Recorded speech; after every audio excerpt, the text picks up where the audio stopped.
and welcome back to another episode of SB Nation Season 3. My name is Ira Pablo and join me tonight as we talk about the hottest topics in the world of sports today. And syempre hindi tayo mag-iisa dahil meron tayong kasamang dalawang sports analyst. I have here with me Javi Palanya and of course, Dino Lee. Good evening, guys. Good evening, good evening. Ayan. Are you guys ready to dive into the world of live sports like never before? With Sports Plus PH, then you can register and join the fun. Whether you guys are a diehard fan or you just simply love the thrill of the game, we've got you guys covered. So don't forget to register at Sports Plus PH. Ayan. So huwag natin patagalin. Let's take a look at the three topics na pag-uusapan natin tonight. Ayan, first topic, niluluto na ang Dipoy para kay Wemby. Niluluto as in... Parang inaalok na sa kanya. Niluluto na para sa kanya, hindi yung luto na cooking. Luto na binibigay na, hinahanda na para sa kanya. Ayan. Second topic, balasahan sa SMB. And of course, we have our NFL special. We will put on head-to-head Patrick Mahomes versus Tom Brady. At syempre, hindi mawawala yung ating SPN NBA expert picks. Ayan. Let's start with our first topic. Niluluto na nga ba ang Defensive Player of the Year award para kay Wemby? Anthony Davis has some things to say about this, pero para sa akin parang hindi naman siya sobrang offensive to Wemby. Sabi lang niya na they want the narrative. It seems like the narrative is parang they want the narrative to favor Wemby for the Defensive Player of the Year. I think in my opinion, for me, Anthony Davis is just really frustrated with what's been happening with the Lakers so far this season. The numbers speak for itself. Nakita naman na we're gonna see it there. We're gonna see it in just a bit. Yung numbers nila this season, the defensive win shares, mas malaki naman talaga yung stats ni Wemby dyan eh. And also in terms of the blocks, Wemby also has the bigger numbers there. As you can see, ayan, this season, 11.9 rebounds para kay Anthony Davis. Dyan lang siya lamang, but Wemby has 3.9 blocks. And the way that he's been influencing the defense of the Spurs has been much different compared to how Anthony Davis has been influencing the Lakers defense. Yes, he has been the main anchor both on offense and defense for the Lakers. But I think Wemby, with the way that he has really entered the league and shown everybody what he's capable of, I think it's fair to say na the NBA is really considering Wemby for the Defensive Player of the Year award. Hindi pa naman nasa hinahain na talaga sa kanya, no? Pero I think it's fair to say that he is in consideration for it. To me, hindi ako naniniwala sa niluluto eh. Because if you look at the mechanics of how a Defensive Player of the Year is selected, obviously there will be nominations for that, and then kung di ako nagkakamali, may 3 finalists. Last year, it was Rudy Gobert, Victor Wembanyama, and Bam Adebayo. And 99 media members will take a vote sa kanilang, doon sa 3 na yon, with first place vote, second place vote, third place vote. Ang isang first place vote, it's 5 points, second place vote, 3 points, and then third place vote, it's 1 point. So, for 99, I don't think lulutuin mo kasi different media people to eh. Like sila Stephen A. Smith, I think sila David Aldridge, kasama din yan. Yung mga nagko-cover, sila Doris Burke. So, parang for me, given the setup, I don't think luto is possible. Kasi ibig sabihin, dadaanin mo sa lahat ng 99 media members. Pero possible na nangyayari is may bias.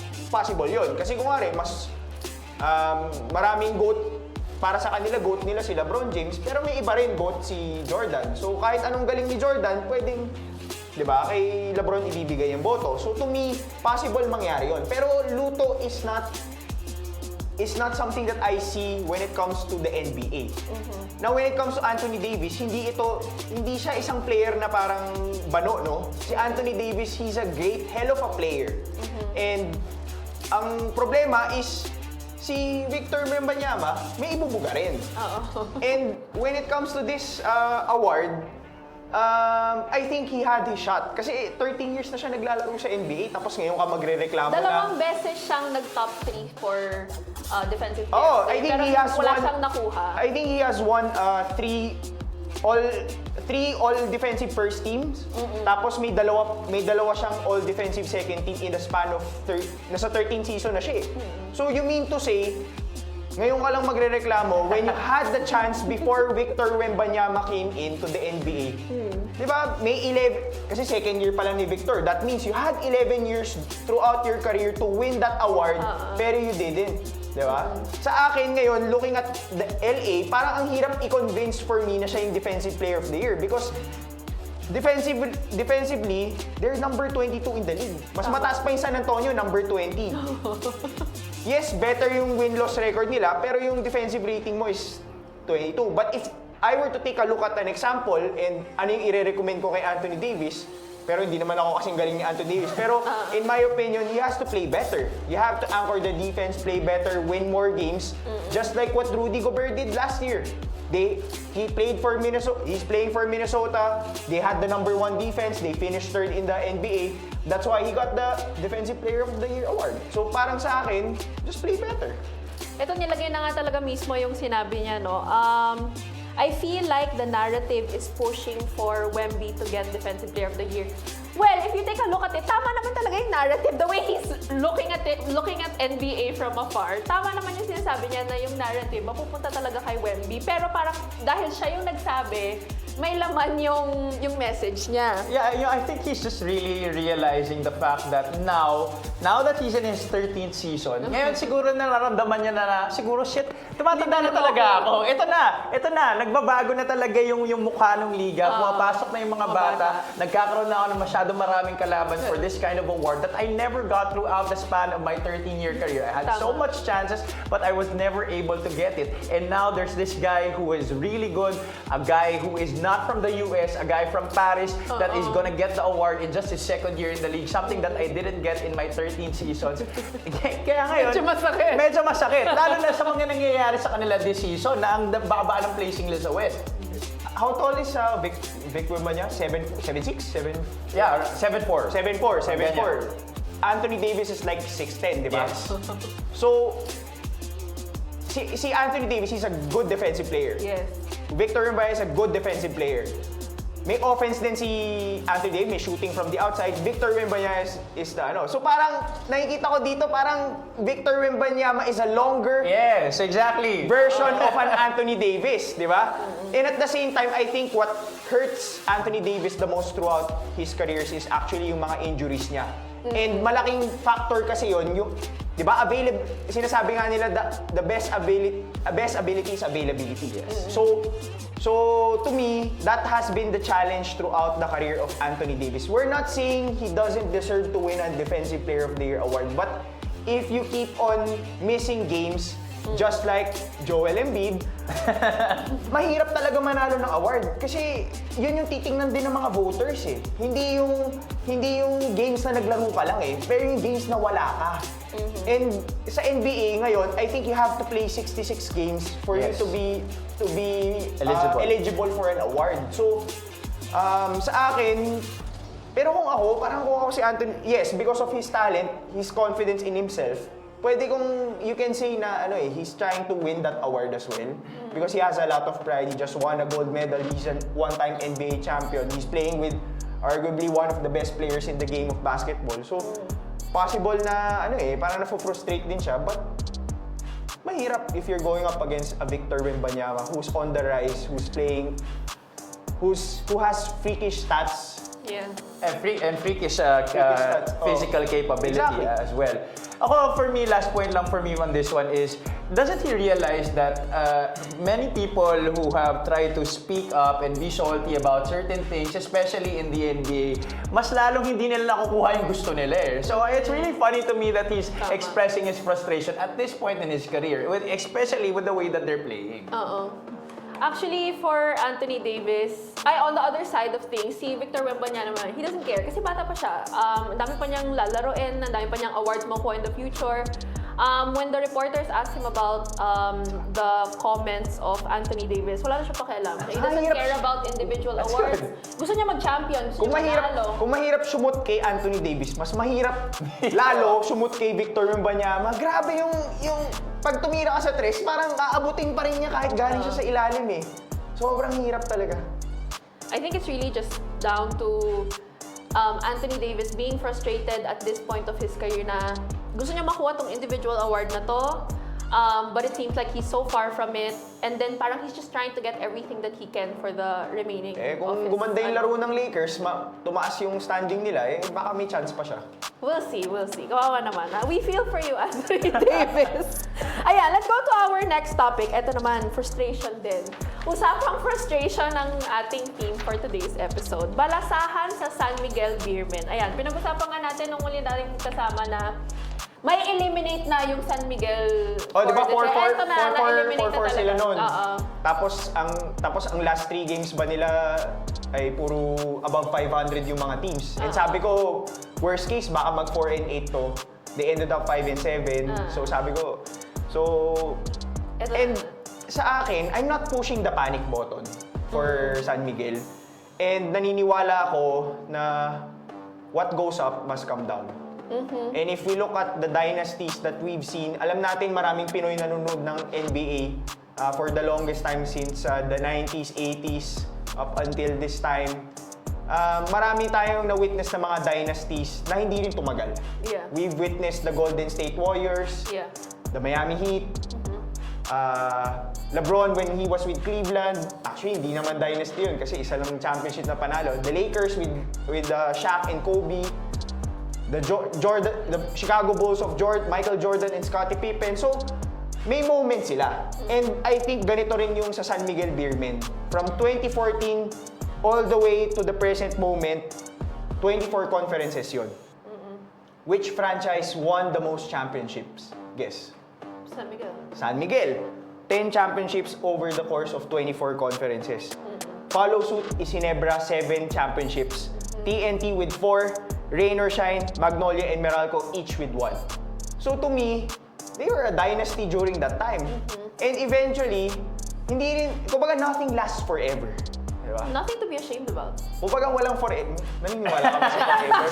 Pero, di ba, lahat tayo, mamatay Mas tayo. maikli ang forever sa basketball. Di ba, pati sa pag-ibig, sometimes Maikli it's na nga ang applicable. forever. Bakit mo sinasama yung pag-ibig bigla? Maikli na nga ang forever, mas umikli pa pagdating Diba? sa So usapang to me, basketball. this is a transition for them to figure out what's the next step for San Miguel to get back on track to their tradition of winning championships every single year. But I'm not pushing the panic button. I do agree with Dino and not pushing the panic button, but this was bound to happen. You know? It was only a matter of time before the San Miguel Beermen missed the playoffs. Kasi nga, it was such a long reign of successes, of not missing the playoffs, of going all the way to the championship and winning the chips. But right now, yeah, I think maybe they should consider maybe shuffling players. Kasi if you're looking at the roster right now, the average age of this Beermen roster is above 30.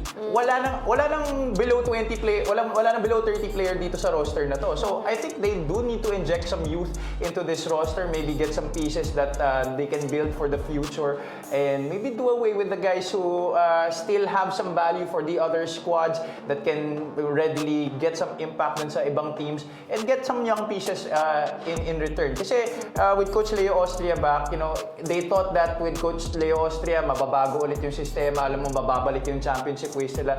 But it didn't really happen. It's really, for me, the age is catching up. You know, Junmar Fajardo is what, 34, 35? 35 years old. He's the best player, bar none, in the PBA. 8 PBA MVPs already. But again, sabi mo nga kanina, sa basketball, walang forever. Walang forever. And just to add with in contrast with what Javi said, I think malaking bagay din yung import eh. Yeah. It would have been a different story if Benny Boatwright or they had like a Justin Brownlee type of import in this They conference. never got the right import. Nagpalit sila eh. Parang sila yung team na nagpalit. So, naka-4 na silang import, pinag-ikutan na nila. But when you take a look at, they were the defending champions in this conference. And if we would take a look at the stats of Benny Boatwright, last Commissioner's Cup, he was averaging 30 points per game, 12 rebounds per game, 3.5 assists, on 46.3% field goal percent and 35.1% 3-point percentage. Tapos he was making 4.2 3-pointers per game. So, ang laking bagay yung import in my opinion.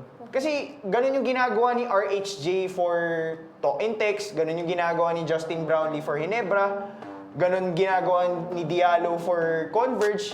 And I think hindi lang talaga nila nakuha yung gusto nilang import na mag-gel with the team. So, I think it would have been different yung story na to if San Miguel had the Benny Boatwright or malakas na import.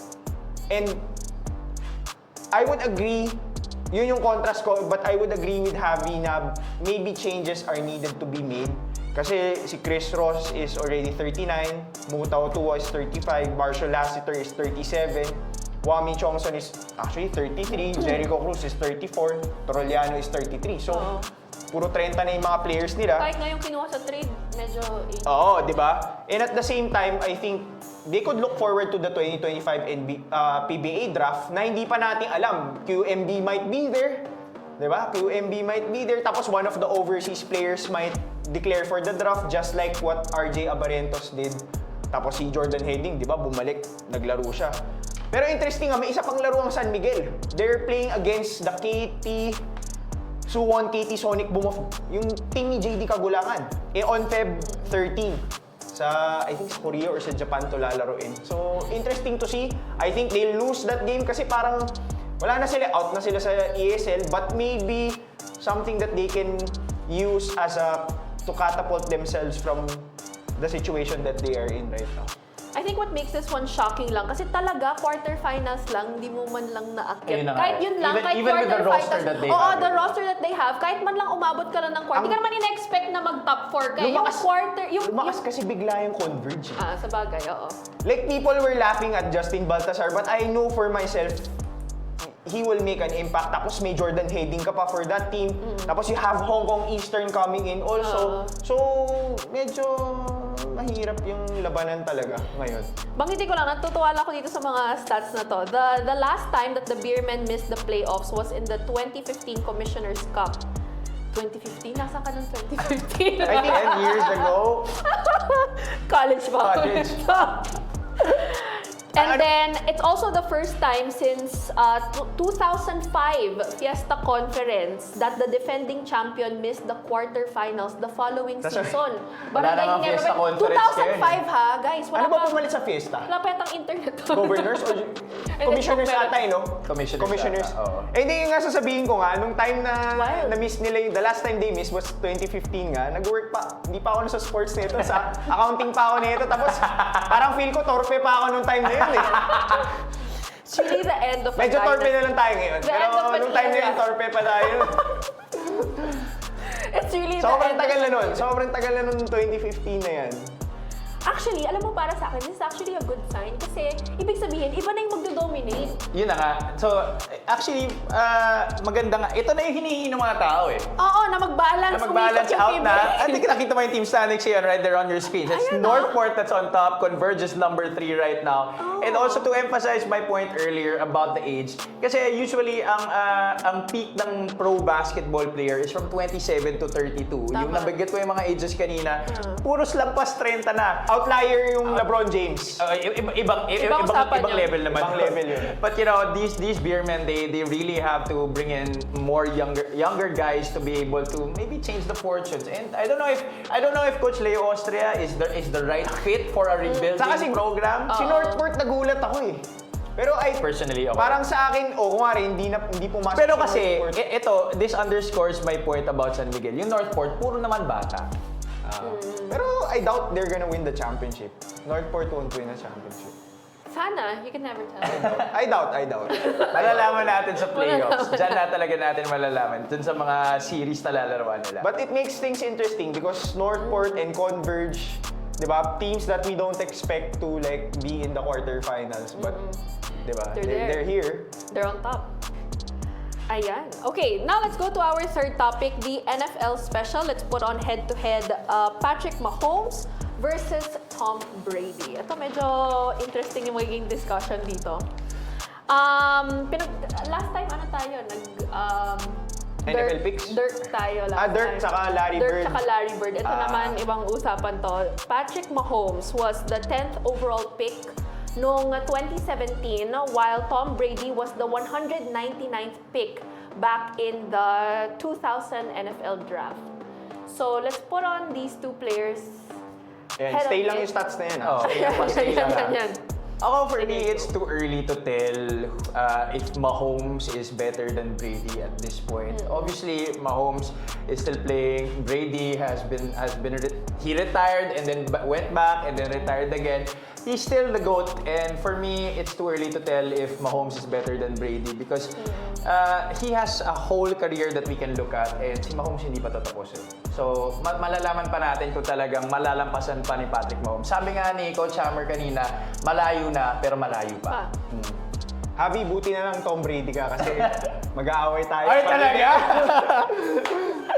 ang take ko lang dito is marami pa tong kakainin na bigas to si Patrick. Marami pa talaga. I mean, you look at the numbers there. Ang layo pa talaga. I mean, sige, like he's playing in his like fifth na ata. Yes. Fifth Super Bowl. Pero just look at the stats. Triple yung kay Tom Brady. Pero doble, times 2 lang yung, divided by 2 lang yung nalaro ni Patrick Mahomes kay Tom Brady, di ba? Pero pag tinimes 2 mo yung stats niya, yung yards niya, ibig sabihin si Tom Brady binubuhat niya yung offense ng ano niya. That means Patrick Mahomes, in a way, is being carried by his teammates. No, now I'm not saying he's not a great player, but he's not at the level of Tom Brady. Diba? So would you say that the NFL also now in this era is like the NBA that is in their super team era? Well, malakas din naman yung mga teammates ni Tom. He has a Hall of Fame coach in Bill Belichick, Yes. di ba? Pero sa akin, abutin niya muna bago natin pag-usapan. Well, syempre, ganyan ang trabaho ng media is you create stories to create more traction for the fans. Pero it's too early to tell. But if just in case he gets to that point, I don't think he's still gonna be the GOAT because he had his shot at the GOAT during the 2 times that they met in the playoffs. Kasi in the regular season, nagkaabot to eh. Nagkaabot to, si Patrick Mahomes, he entered the NFL in 2017. Brady retired 2021. So nagkaabot sila during the regular season. Patrick Mahomes has a winning record over Tom Brady. 3 wins to 1 loss. Now, when it counts the most, 0-2 siya kay Tom Brady. The last one was in the Super Bowl back in 2021 wherein Kansas City went up against the Tampa Bay during the first year of Tom Brady. Kakalipat lang niya ng team. Tinalo siya. Ilang taon na si Tom Brady nun? 43. Exactly. Tinalo ka ng gurang. Di ba? Sa American football, 43 years 43. old. 25 si Patrick Mahomes nun. So, sa akin, he had this shot. The first one was in the AFC Championship. Kansas City, nasa New England pa si Tom Brady. 41 na si Tom Brady nun, 23 lang si Patrick Mahomes. So, to me, panalunin muna niya tong Super Bowl, di ba? Di ba? Pero malayo pa siya. Hindi pa niya, I don't think he's in that, he's gonna be an all-time great. But I don't think I think yung resume pa lang niya ngayon, Hall of Fame na yan eh. But if you're gonna compare it to a Tom Brady, masyadong maaga, and ako, parang forever Tom Brady ako. Diyan may forever ako, Tom Tsaka Brady. kasi, yan, titingnan mo yan, yung tail of the tape nila, based on how they were drafted. Yung narrative pa lang of how Tom Brady was able to turn things around from being the 199th pick. How are you supposed to be even just considered as being one of the greats if you're drafted 199th overall? Tama. Saka nakita. Tsaka iba na yung physicality ng, well, ako kasi ang basketball GOAT ko, Michael Jordan eh. He was picked third pick siya. Yeah. Even though hindi ko siya napanood, si Michael Jordan, napanood ko si LeBron. For me, Michael Jordan is the GOAT of basketball. But when it comes to this matchup, iba rin yung style of play before eh. Grabe yung physical. Ngayon, konting bangga lang, gaganon lang si Patrick Mahomes. Down na. Yun yung issue ngayon with Patrick Mahomes eh. Yung aarte lang siya, tas papabor yung tawag sa kanya. Pero Tom Brady, grabe banggaan So sa in quarter. this narrative, Tom Brady is Jordan, Patrick Mahomes is LeBron. Oo, ganun din siya. Pa-flap-flap yan eh, di ba? Hindi, kasi may mga sa quarterback kasi, when you're in the pocket, that means you're gonna attempt a pass. But when you go outside the pocket, when you're gonna attempt a run, ang mahirap ngayon sa defenders is susunggabin nila eh. Ngayon, bawal mo banggain na during the time of Tom Brady, grabe. Talaga, Sasagasaan mo talaga. Sasagasaan ka talaga. As in talaga, Ngayon, all the way. pinoprotektahan ng mga referees yung mga quarterback. And sa akin, obviously, yes, you protect the players to a certain extent. Pero kung aarte na lang siya at magpapanggap na tinamaan siya nang hindi naman siya tinamaan, ibang usapan na yan, di ba? Saka epal pa eh, si Taylor Swift na. Kasi nakakahatak kasi si Taylor Swift. Kaya, professional sports is a business. Kaya yung mga conspiracy na pinapaboran yung Kansas City Chiefs. May influence talaga. Dahil nga kay Taylor Swift.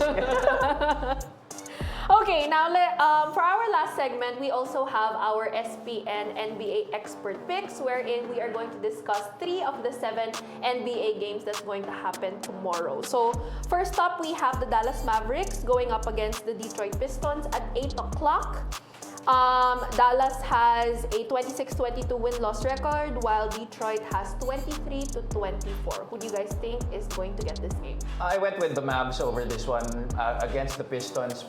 Even if Dallas is still not yet playing with Luka Doncic, they haven't been playing with Luka for a long while now, but I think Jason Kidd has been relying on Kyrie Irving to really steer the ship for this Mavs squad. And even if the Pistons, they have been showing signs of brilliance during this season. Cade Cunningham has been playing well para sa kanila.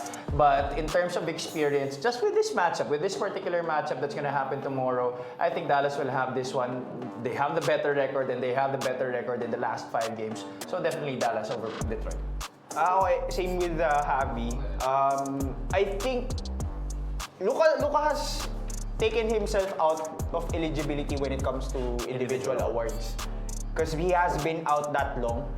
And I think ang maganda na ginawa ng mga players ng Dallas na naglalaro is they were able, and of course credits to the coaching staff, is they were able to weather the storm. I mean, they're still above 500 given the number of games that Luka has missed. And it will be interesting to see when he comes back. I do believe there'll be a better team, obviously, when Luka is back. But they're weathering the storm right now. And hindi naman yung mga kampi niya, hindi naman mga butaw eh, di ba? Nandyan si Klay Thompson, you have Kyrie Irving, you have Spencer Dinwiddie. Daniel Gafford, Spencer Dinwiddie. So, marami kang capable players dito sa Dallas, and PJ Washington. So, maganda yung sistema nila. And iba talaga sa West. Iba yung labanan sa West. So, to me, Dallas, net rating they have a better net rating, offensive rating, defensive rating over the Detroit Pistons. Against below 500 teams, they are 14-4. Detroit against above 500 teams, they are 9-16. Although they won't have Luka and Derek Lively for this game, the Pistons won't have Jaden Ivey, who had a fracture on his left fibula. Nasa post-surgery na siya ngayon. But I would pick the road team, which is the Dallas Mavericks.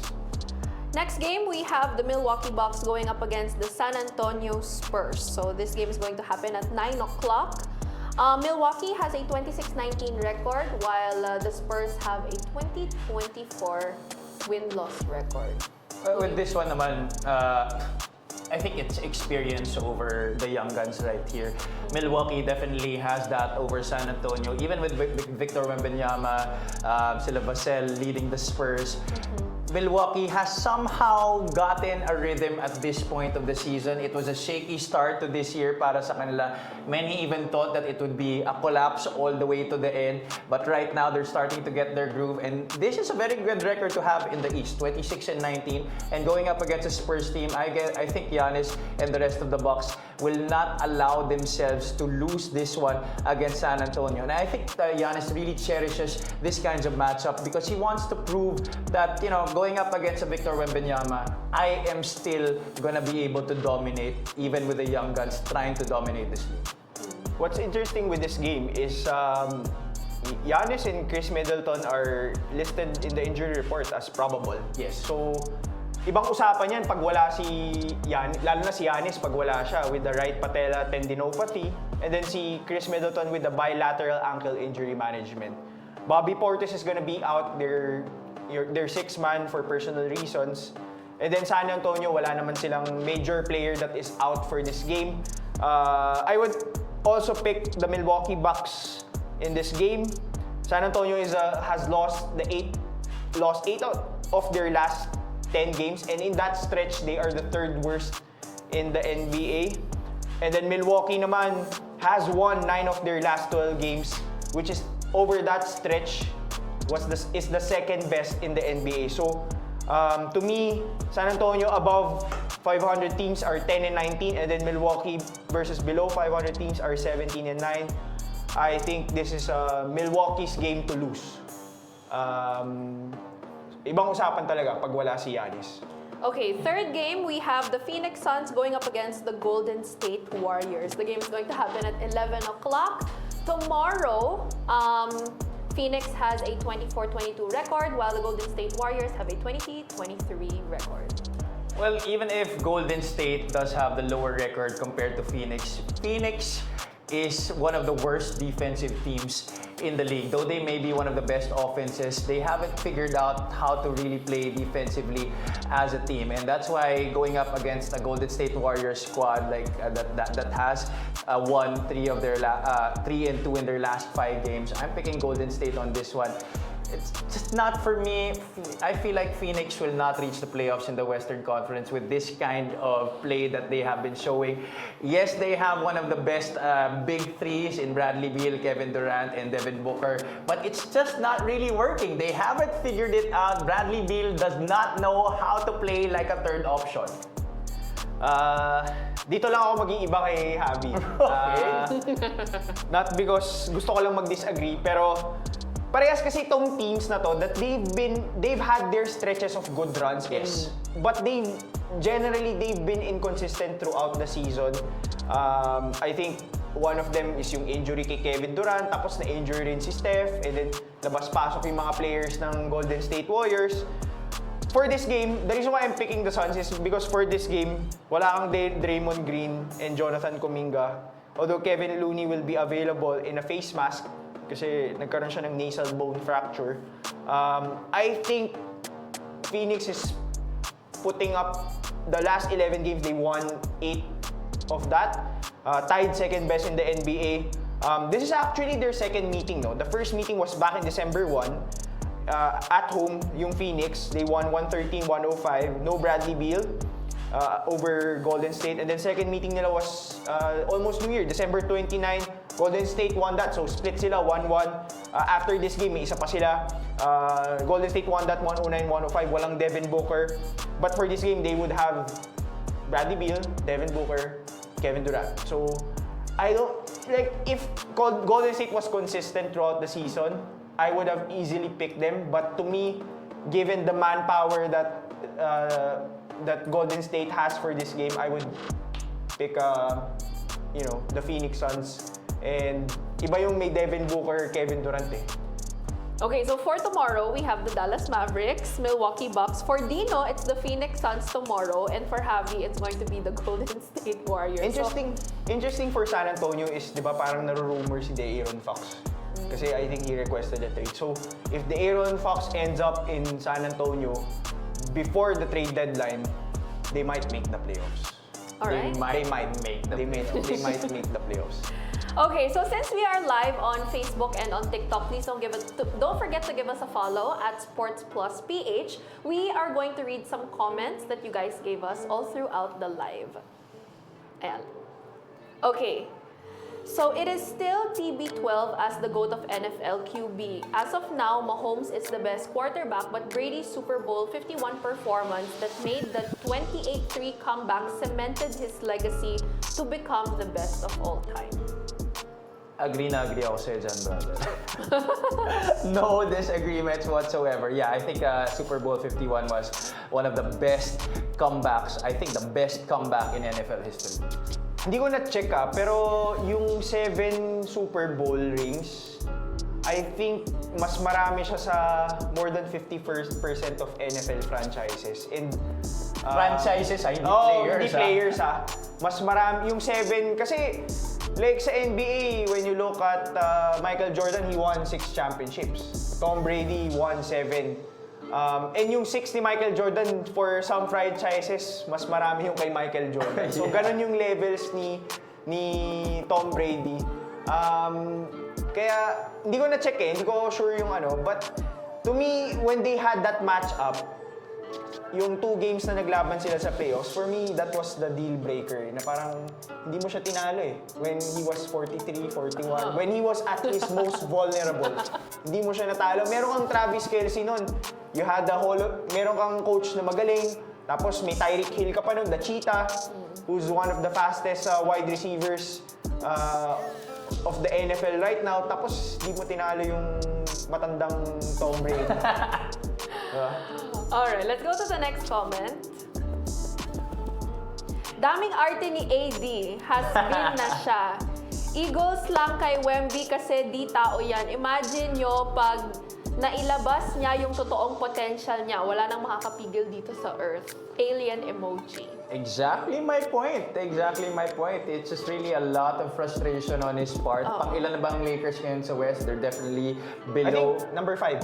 So, 26-19 ang Lakers ngayon. Number 5 ba sila ngayon? Bro! 1 game, 0.5 games behind the Denver Nuggets. I shit corrected. But They're number 5, bro. They're But number 5. defensively, okay, if you're just gonna talk about the matchup, there definitely is a lot to side with Wemby on because of the extended length that he has. Mas mahaba siya, mas matangkad siya. So, kung nag-iinarte ka dyan, huwag mo na ilabas sa court, AD, okay? Huwag na. Tsaka But he's pangit always tingnan been like that. Di ba palagi siyang Oo, nagrereklamo? He's been known Ang pangit to... tingnan Oo. I think parang hindi lang kasi maganda yan. Kasi he had his chance. You were the top guy in New Orleans, you were the top guy in Napagahalataan na hindi pa niya tanggap. Nandun na siya sa latter part ng career niya. Kasi para ganunin mo yung bata na Parang- second year pa lang. I think he has to talk to LeBron more and accept that Tama. he's Siguro going into the nagagaling- latter part of his career. Nagagaling siya siguro because he dominated high school, he dominated college. Kasi one and done siya sa college pero nung nasa college siya, I think he was the defensive player of the year of his conference. So, Also, what's there to prove for AD? well, kung ako sa career at this state, championship sa habulin ko Championships I don't see why there is a lot of frustration in the NBA supposedly pushing the narrative that the DPOY Ikaw, is anong for- gusto mo? DPOY o championship? Di ba? Championships! Anthony Davis Saka, na eh. kung titingnan mo, okay, yung DPOY, sige, sa'yo na yan. Basta ako, number 5 pala ako ngayon sa West, di championship na lang habol ko. Saka, top 75 player to si Anthony Davis. Mismo? Bakit Nasaan bakit siya? mo pa i-compare yung sarili mo sa Kasama bata? siya sa NBA 75th anniversary team. Yeah. So for you to be named in that team already speaks of your resume. Obviously, sa 100 anniversary ng NBA, malamang kasama rin si Victor Wembanyama dyan. Pero 25 years, less than 25 years to go pa yun, pare. Pero Tagal pala. pag DPOY ang usapan, matapos ang career ni Anthony Davis, matapos ang career ni Wemby, I'm pretty confident kung walang injury si Wemby he will exceed yung marami siyang defensive player of the year I mapapansin. agree. But, So, wag na siya makipag-compete kay Wemby. oh, Right. this is something that he should not care about anymore. For him, dagdagan niya na lang yung one championship na meron siya. Hayaan niya na si Wemby kunin lahat. Para ng hindi DPOY. sabihin na Mickey Mouse championship, Oo, di ba? pare. Okay, let's go to the next comment. Simple lang yan. Need na magbabata ng SMB. Pwede nang palitan lahat pwera si Junmar. Kitang-kita naman sa last few games nila. Si Abay lang yung gustong manalo. Yung Perez parang lason na. Uy. Well, I think talagang you really have to evaluate and assess. Talk to everybody. Okay, this is a chance. Okay, patapos na yung season nyo. Oo. Lahat naman ng teams, ganito naman yung sistema, di ba? Usually, after a conference, after a season, you talk to your players. One-on-one mo sila. Oo, i-one-on-one mo sila. So ikaw, align ka ba sa goals namin? And kung yung mga players hindi talaga align dun sa goals ninyo, it's really time to change. Okay? It's really that simple. Basketball is a business. Kung gusto niya talagang bumalik sa pag-compete sa championship, palitan nyo na lang. Bilis ng panahon. Ako agree ako dito na parang untouchable mo lang talaga dito right now is Junmar Fajardo. The rest is, kumbaga, you can move them Yes. for ano. Kasi what Junmar has They are been giving the dispensable. franchise, si Junmar yung di mo pwede galawin talaga. Parang ano yan eh, parang Kobe yan. Or Tapos wala ka Steph rin Curry. ipapalit kay Junmar. Oh, tsaka, okay, sige, kung ihahambing natin sa local scene, Hindi. yan yung parang Jaworski natin yan. Oo. Di mo pwedeng palitan yan. Like, ano na yan, like, magre-retire na yan sa San Miguel. I would be surprised if i-trade niya si Junmar. So, I don't think I think it would be a mortal sin. It would be sacrilege. Bastos if yun, you- parang for me, Oo, bastos bastos disrespectful, yun. Disrespectful Or yun. may pera nang involved doon para i-trade mo. Pero for me, the rest you can trade away. But Junmar is untouchable. Pero para, binabasa ko yung comment, naisip ko, shucks, sobrang bilis ng panahon. Para sabihin mong lason na si Jason Perez. Like, did you ever see the day na may magko-comment na Ito lang lason na like, si CJ Perez? in all fairness, mahirap din kasi i-compare yung mga age ng player sa PBA sa NBA. Yes. Because sa NBA, Yeah. 19 years old pa lang sila, pumapasok na sila sa NBA. You have Luka Doncic, Ricky Sa atin, Rubio, 25 Kobe eh. Bryant, Kevin Garnett coming out of high school playing in the NBA. Sa atin, 25 nagpapadraft, minsan 28 na. And the number of Dapat- games that they played. Kaya nagulat ako kay Wami Johnson, uy, 30 plus na pala si Wami. Kaya Step, dapat pero kasi- pabatain natin yung pasok ng ano, no? Yun na nga eh. Ng PBA. Well, that's what they're trying to figure out right now. Kung talagang i-push back ba natin. Pero at the age same time limit. kasi yung hindi rin aangat agad yung mga players tingin ko kasi ang daming benefits ng college eh. Right now, no? Ang nangyayari dyan, matanda masyado yung Diba? college. May signing, Matanda masyado sa UAP. Tingnan mo yung mga players sa UAP. Naniniwala Oh, ka hindi ba kasi sa mga hanggang 25 kasi. Oh, Hanggang 25 na college. Yun yung dapat i-adjust nila, di ba? Oh, pero Gawin kasi nilang 23 lang sa mahirap UAP. i-pass up on yung opportunity sa college kasi may signing bonus ka tapos Yeah, agree. ilan lang yung slot sa PBA. So, kahit magaling ka sa college, kung magpa-draft ka, hindi ka sure makukuha ka sa PBA. So, sayang, sagarin mo na yung college mo. Sa bagay. Kasi Di ba? ilang teams lang sa May PBA. kotse ka, may bahay. Bahay ka, di ba? Di ba? Tapos, Well, kung hindi naman kayo makapunta sa may allowance ka pa, may signing bonus. May signing bonus ka. Kung hindi naman kayo makapunta sa PBA, may MPBL naman. Yeah. Hindi, pero iba yung perks ng college. Siyempre naman, di ba? siyempre naman. Iba yung perks ng Mas college. malaki pa yung mga kinikita ng mga college Tsaka- players tsaka ngayon mas- compared sa MPBL MPBL. players. Saka sometimes mas matunog pa yung college players kaysa sa PBA. Mismo. Mas marami pa rin nanonood ng UAP. Iba pa rin yung saya pag nanonood ka ng... Saka pag maganda ka college, may chance ka pa Abroad. KBL or B-League. Bagay. That's why they want to maximize your years And in earn college. US dollars, di ba? Kasi hindi ka sure kung makakapwesto ka sa PBA. Tama. Okay. Next next comment. Thank you naman dun sa comment. Ang dami na napunta na pag-usapan. Dapat dyan kay Tom Brady mag-retire na and let the young ones Nag-retire take the na siya. torch. Nag-retire na Tama, siya nung nag-retire ano. na. Ano siya nag-retire? 2022. Nag-retire na siya. Sa sobrang tagal niya rin naglaro. Pero When he ano played the part owner na siya, 23 ano na siya, seasons.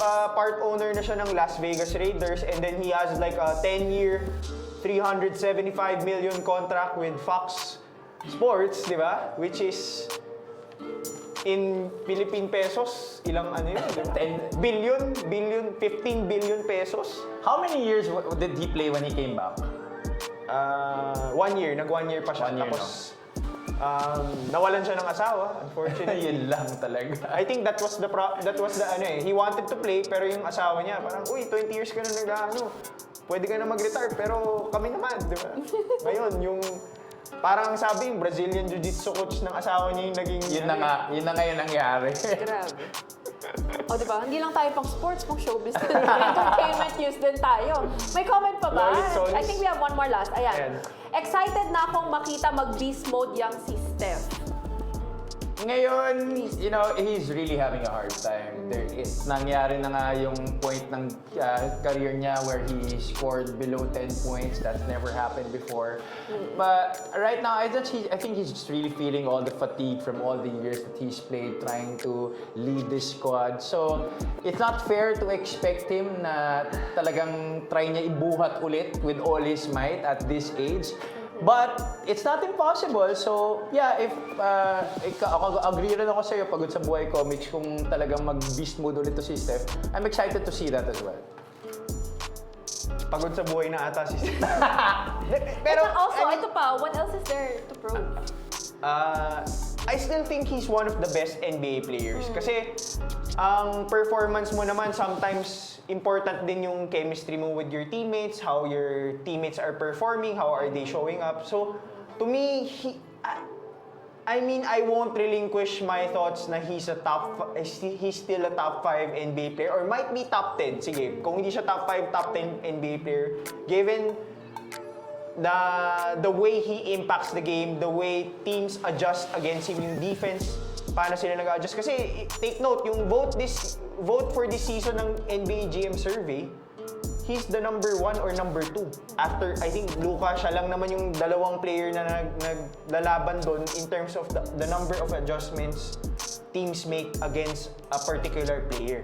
So, to me, Steph is still a great player. But unfortunately, obviously, nothing lasts forever. Yeah. I think that's my biggest takeaway. From this show, yeah. Nothing lasts forever. Wala forever. Naghihiwalay din. De, joke lang. Naghihiwalay din yan.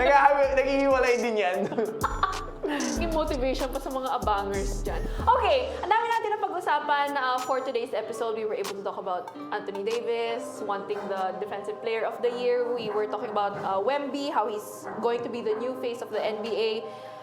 Sooner or later, we were able to talk about San Miguel and how things are changing when it comes to the dynasties or the strong teams in the PBA. And we were also able to put Patrick Mahomes and Tom Brady talking about where they are in terms of influencing the NFL. And we were also able to take our SPN NBA expert picks for today's episode for tomorrow's NBA games. So, dami natin pag-usapan. Thank you so much, guys, for joining us. So, if you guys are ready to elevate your sports experience, then let's dive into the world of live sports like never before with Sports Plus PH. So, whether you guys are a diehard fan or you just simply love the thrill of the game, we've got you guys covered. So, register now at Sports Plus PH. And don't forget to give us a follow on our social media accounts. We're on Facebook and on TikTok. That's at Sports Plus PH. Once again, thank you so much for joining us in today's episode, and we'll see you guys in the next one. Bye, guys. There's a bunch of different things that just like put it all together. Everything has like a different meaning.